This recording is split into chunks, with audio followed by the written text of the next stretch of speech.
রাজশাহীতে সংবাদকর্মীর বিরুদ্ধে বানোয়াট তথ্য এবং এডিটেড কল রেকর্ড ছড়িয়ে সামাজিকভাবে হেনস্থা করার চেষ্টা। আজকের খবর থেকে আমি বাইজিৎ বলছিলাম, ২৭ নম্বর ওয়ার্ড। দর্শকবিন্দু, যে গ্যারেজটা দেখছেন এটা হচ্ছে আমার নিজস্ব গ্যারেজ। যেটার কথা আপনারা শুনছিলেন, আসলে সেই বিষয়টাই হাইলাইট করার জন্য কিংবা আপনাদেরকে বোঝানোর জন্য এই ভিডিওটা আমার, এই প্রতিবেদনটা করা। দর্শকবিন্দু, আপনারা দেখতে পাচ্ছেন কিন্তু সাইনবোর্ডটা, ভালো করে দেখেন, লক্ষ্য করেন মালিকানা কি। তারা আমাকে প্রশ্নবিদ্ধ করেছিল দর্শকবিন্দু, আমাকে তারা মানে বস্তির মানুষ হিসেবে তারা বিবেচনা করেছিল।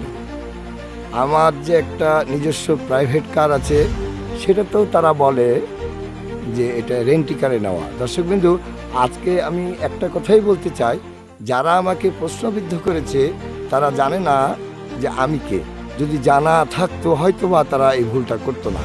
কিন্তু এই ভুলের মাসুল তো শুধু আমি দেবো না, আমার পরিবারও তো হেনস্থ হচ্ছে দর্শকবিন্দু।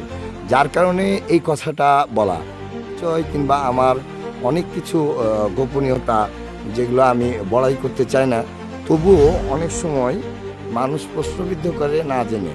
আজকে যে অফিসটা দেখছেন, এটা আমার নিজস্ব জায়গা, নিজস্ব প্রতিষ্ঠান নিয়ে আমাকে তারা মিথ্যা প্রচারণা করেছে। এবং এই যে কল রেকর্ডিংরা আপনারা দেখতে পাচ্ছেন, শুনছেন, আদৌ সত্য কিনা এটা যাচাই না করে কোনো জার্নালিস্ট কিংবা কোনো আপনার চ্যানেল কিংবা আইডিতে আপনি এই কথা আমার নামে মিথ্যা কথা বলতে পারেন না। আমি কোনো মেয়েকে যে কুপ্রস্তাব দিব, তার সুনির্দিষ্ট যদি প্রমাণ না থাকে, তাহলে মিডিয়া জগতে যারা জানেন, আপনারা তো ভালো করে আইন সম্পর্কে ভালো করেই জানবেন যে আসলে অনৈতিকভাবে মিথ্যা কথা বলে একটা লোককে প্রতিবেদন করা একটা জার্নালিস্টের কাজ নয়। তার বিষয়ে আইনতভাবে ব্যবস্থা যে নেওয়া হবে, এটাও তারা জানে। জেনে শুনে রাগের বশতে কিছু কতিপয় অসৎ সাংবাদিক তাদেরকে বলা যায় না তাদের। এবং যখন আমি এইটার বিষয়ে প্রতিবাদ করতে যাই, তখন তারা আমাকে এসে প্রশ্নবিদ্ধ করে যে আপনি কে, আমি কে। এটা তো বড় কথা না। সাধারণ জনগণও অধিকার আছে, যদি বাংলাদেশের ভোটার কার্ড থাকে, তাহলে দর্শকবিন্দু অধিকার আছে জানার যে আপনার এই কারখানাটাও তাদের আমাদের কারখানা। আমরা পরিচয় দিইনি কেন?